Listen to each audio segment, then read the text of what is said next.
இங்கே பாருங்க மக்களே, இந்த செடியில் ஒரு பூ கூட கிடையாது. ஆனால் இது மாதிரி அரும்பு அந்த இதெல்லாம் இப்படி அப்படியே காயுது. அது ஏன் அப்படி காயுதுன்னு தெரில எனக்கு. மல்லிகைப்பூ செடி யாருன்னா வச்சுருந்தீங்கன்னா இந்த வீடியோவை பார்த்தீங்கன்னா எனக்கு வந்து கமெண்டில் தெரியப்படுத்துங்க. எனக்கு மல்லிகைப்பூ செடிலாம் போட்டு புதுசு.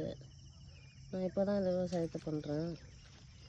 பாருங்கள், இது எதுக்காக இது மாதிரி அரும்பு எடுக்கிறதுலாம் அப்படி அப்படியே காயுதுன்னு எனக்கு தெரியல.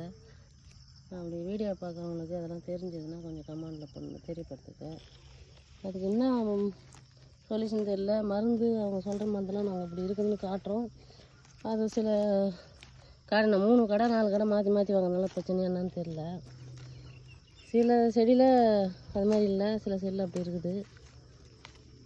இதை பார்க்குறவங்களுக்கு மல்லிகைப்பூ செடியை பற்றி எதனா தெரிஞ்சது, இதை செஞ்சால் நல்லா ஆகும்னு சொல்லிட்டு சொன்னால் அந்த மருந்தை எனக்கு தெரியப்படுத்துங்க.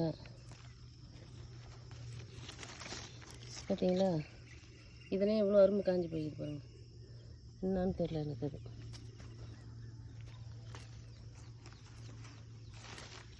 எல்லா செடியும் அதே மாதிரி நாங்கள் சப்போஸ் நாங்கள் அடித்த மருந்து பாராமல் இருந்தால் அதனால் காஞ்சி போச்சு அரும்புன்னு எனக்கு தெரியல.